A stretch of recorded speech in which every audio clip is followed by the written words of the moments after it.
எல்லோருக்கும் வணக்கம். நான் Malini. Welcome to cook with Malini. நம்ம இன்னைக்கு ரொம்பவே டேஸ்டியான சாஃப்டான இன்ஸ்டன்ட் கார பணியாரம் தாங்க பார்க்க போறோம். வீட்ல இட்லி மாவு தோசை மாவெல்லாம் காலி ஆயிட்டப்போ டக்குன்னு ஏதாவது டிஃபன் செய்யணும்னா இந்த கார பணியாரத்தை இன்ஸ்டன்டா ரெடி பண்ணி பாருங்க. செம்ம சாஃப்டா நல்ல பஞ்சு போல சூப்பரா வருங்க. ஸ்கூல் லஞ்ச் பாக்ஸ் கூட குழந்தைங்களுக்கு கொடுத்து விட்டீங்கன்னா ரொம்பவே விரும்பி சாப்பிடுவாங்க. ரொம்பவே டேஸ்டியான இன்ஸ்டன்ட் இந்த கார பணியாரத்தை எப்படி செய்யறதுன்னு பார்க்கலாங்க. கார பணியாரம் செய்யறதுக்கு ஃபர்ஸ்ட் நம்ம மாவு ரெடி பண்ணி வச்சுக்கலாம். மிக்சிங் பவுல்ல 2 கப் அளவு அவல் ஆட் பண்ணிக்கலாங்க. 1 கப் அளவு வெள்ளை ரவை சேர்த்துக்கலாம். நம்ம உப்புமா செய்யற ரவை தான் சேர்த்திருக்கேன். அவல் வந்து நீங்க எந்த அவல் வேணாலும் யூஸ் பண்ணிக்கலாம். லேசான அவல், கெட்டி அவல் எது வேணா யூஸ் பண்ணிக்கலாம். சிகப்பு அவல் கூட யூஸ் பண்ணிக்கலாங்க. 1 கப் தயிர் சேர்த்துக்கலாம். எந்த கப்ல மெஷர்மெண்ட்டை நீங்க அளக்குறீங்களோ அதே கப்ல எல்லா மெஷர்மெண்ட்டையும் அளந்து எடுத்துக்கோங்க. 1 கப் தண்ணி சேர்த்துக்கலாம். நல்லா மிக்ஸ் பண்ணிக்கலாம். நம்ம சேர்த்த பொருள் எல்லாத்தையுமே நல்லா மிக்ஸ் பண்ணி விட்டுக்கலாம். கொஞ்சம் கெட்டியா இருக்கிறனால நான் மறுபடியும் ஒரு 1/2 கப் தண்ணி சேர்த்து நல்லா மிக்ஸ் பண்ணிக்கிறேங்க. பாருங்க, இந்த மாதிரி நல்லா ஊறி வர்றதுக்காக நல்லா இந்த மாதிரி மிக்ஸ் பண்ணிட்டு அப்படியே மூடி வச்சிடலாம். இருக்கட்டும். ரவை அவல் எல்லாமே ஊறி வரக்குள்ள கார பணியாரத்துக்கு தாளிப்பு ரெடி பண்ணிக்கலாங்க. பேன்ல 1 டேபிள் ஸ்பூன் ஆயில் ஆட் பண்ணிக்கலாம். 1 டீஸ்பூன் கடுகு சேர்த்துக்கலாம். 2 டீஸ்பூன் கடலை பருப்பு ஆட் பண்ணிக்கலாங்க. 1 டீஸ்பூன் ஜீரகம் ஆட் பண்ணிக்கலாம். நல்லா ஃப்ரை பண்ணிக்கலாம். நல்லா ஃப்ரை பண்ணிட்டேன். இதோடவே ஒரு பெரிய வெங்காயத்தை நல்லா பொடியா நறுக்கி சேர்த்துக்கலாங்க. ஒரு பச்சை மிளகாவை பொடியா நறுக்கி சேர்த்துக்கலாம். ஒரு கொத்து கருவேப்பிலையை பொடியா நறுக்கி ஆட் பண்ணிக்கலாம். நல்லா மிக்ஸ் பண்ணிக்கலாம். ரொம்ப வதங்கணும்னு அவசியம் கிடையாது. வெங்காயம் லைட்டா டிரான்ஸ்பரண்ட் ஆனா மட்டும் போதும்.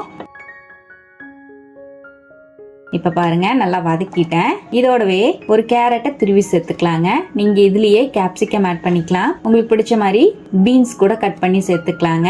ஒரு 1/2 டீஸ்பூன் உப்பு ஆட் பண்ணிக்கலாம். நம்ம சேர்த்திருக்கிற வெங்காயம் கேரட்டுக்கு மட்டும்தான் இப்போ உப்பு சேர்த்திருக்கோம். நல்லா மிக்ஸ் பண்ணிக்கலாம். கேரட் சேர்த்துட்டு ரொம்ப நேரம் வதக்காம ஸ்டவ் அணைச்சிருங்க. 1 செகண்ட் மட்டும் வதக்கி எடுத்தா போதும். இப்ப நல்லா கலந்து விட்டுட்டேன். இதோடவே நறுக்கின மல்லித்தலை சேர்த்துக்கலாங்க. நல்லா மிக்ஸ் பண்ணிக்கலாம். அவ்வளவுதான், நம்ம தாளிப்பு ரெடி ஆயிடுச்சு. இப்படியே இருக்கட்டும். இப்ப நம்ம ஊற வச்சிருந்த ரவை அவல் எல்லாமே பாத்தீங்கன்னா நல்லா ஊறி வந்திருக்கு பாருங்க. நல்லா கெட்டியா இருக்கு. இது அப்படியே நம்ம மிக்ஸி ஜாருக்கு மாத்திக்கலாம். இப்ப நம்ம ஊற வச்சிருந்த ரவை அவல் தயிர் எல்லாத்தையும் மிக்ஸி ஜாருக்கு மாத்திட்டேங்க. கொஞ்சமா பாத்திரத்தை அலசி தண்ணி சேர்த்துட்டு நல்லா நைஸா அரைச்சு எடுத்துக்கலாம். ரொம்ப தண்ணி ஆக்காம கொஞ்சம் தோசை மாவு மாதிரி அரைச்சு எடுத்துக்கோங்க. பாருங்க, நான் இந்த மாதிரி அரைச்சி எடுத்துட்டேன். பார்க்கும் போதே தெரியும் நல்லா வலுவலுன்னு இந்த மாதிரி அரைச்சு எடுத்துக்கோங்க. இப்ப நம்ம அரைச்ச மாவை மிக்சிங் பவுலுக்கு மாத்திக்கலாம். எல்லாத்தையும் வலிச்சு சேர்த்துட்டேன். நம்ம தாளிச்சு வச்சிருக்கிற வெங்காயம் கேரட் எல்லாத்தையுமே சேர்த்துக்கலாம். நல்லா ஒரு வாட்டி கலந்து விட்டுக்கலாங்க. ஒரு 1/2 டீஸ்பூன் உப்பு சேர்த்துக்கலாம். மாவுக்கு நம்ம வந்து உப்பு சேர்க்கல. இப்போ உப்பு ஒரு 1/2 டீஸ்பூன் சேர்த்து நல்லா மிக்ஸ் பண்ணிக்கலாங்க. நல்லா கலந்து விட்டுட்டு இதோடவே 1 கப் அளவு அரிசி மாவு சேர்த்துக்கலாங்க. இப்ப அரிசி மாவு சேர்த்துட்டேன். ஒரு பிஞ்ச் அளவுக்கு பேக்கிங் சோடா சேர்த்துக்கலாம். இது வந்து ஆப்ஷனல் தான். நம்ம இன்ஸ்டன்டா செய்யறனால நல்ல சாஃப்ட்னஸ்க்காக நான் சேர்த்திருக்கேன். வேணும்னா ஆட் பண்ணிக்கோங்க, வேண்டாம்னா ஸ்கிப் பண்ணிருங்க. இப்ப நல்லா மிக்ஸ் பண்ணி விட்டுக்கலாம். இப்ப அரிசி மாவையும் சேர்த்து பாருங்க, நல்லா கலந்துட்டேன். மாவோட கன்சிஸ்டன்சி பாருங்க, ரொம்ப தண்ணியாவும் இல்லாம ரொம்ப கெட்டியாவும் இல்லாம நமக்கு ஒரு இட்லி மாவு பதத்துக்கு இருக்கு. இப்ப இது அப்படியே இருக்கட்டும். பணியாரம் ஊத்துறதுக்கு முன்னாடி பணியாரத்துக்கு தேவையான சட்னி ரெடி பண்ணிக்கலாங்க. நான் இன்னைக்கு வெங்காய கார சட்னி ரெடி பண்ணிருக்கேன். அதுக்காக மிக்ஸி ஜார்ல ஒரு கை சின்ன வெங்காயம் சேர்த்துக்கலாம். 5ல இருந்து 6 பல்லு பூண்டு ஆட் பண்ணிக்கலாம். 4 காஷ்மீரி மிளகா, 4 வரமிளகா சேர்த்துக்கலாங்க. உங்க காரத்துக்கு தகுந்த மாதிரி நீங்க மிளகா சேர்த்துக்கோங்க. காஷ்மீரி மிளகா நான் கலருக்காக சேர்த்திருக்கேன். 3 தக்காளி பழம் வந்து சின்ன சைஸ்ல இருக்கிற மாதிரி ஆட் பண்ணிருக்கேன்.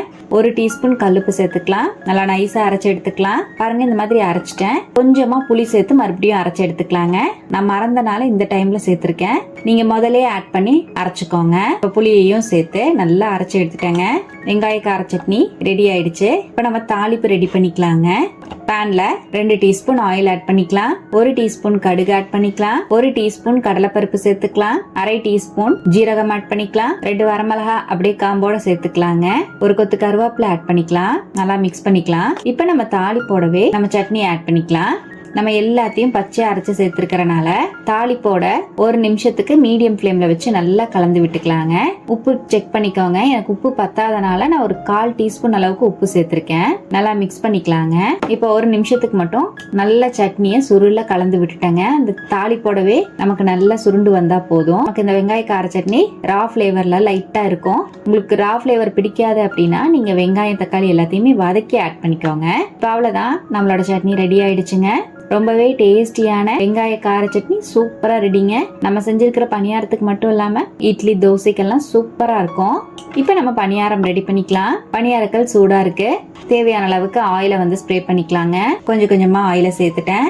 இப்ப மாவை நல்லா கலந்துட்டு நம்ம பணியாரத்தை ஊத்திக்கலாம்.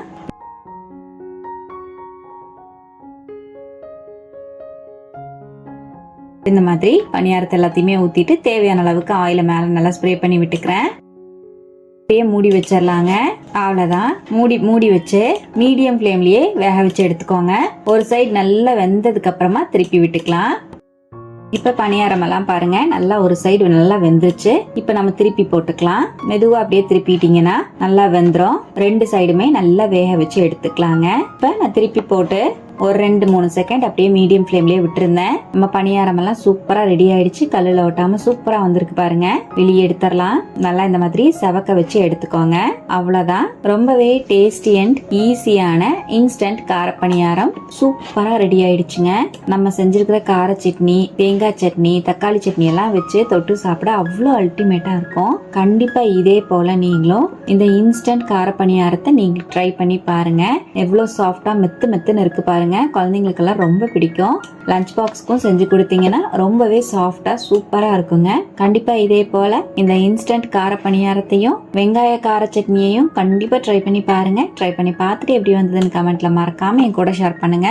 நம்ம சேனலுக்கு இப்பதான் ஃபர்ஸ்ட் டைமா வந்திருக்கீங்கன்னா சப்ஸ்கிரைப் பண்ணிக்கோங்க. பக்கத்துல இருக்கிற பெல் ஐக்கானையும் பிரஸ் பண்ணுங்க. லைக் பண்ணுங்க. ஃப்ரெண்ட்ஸ் அண்ட் ஃபேமிலியோட ஷேர் பண்ண மறக்காதீங்க ஃப்ரெண்ட்ஸ். தேங்க்யூ.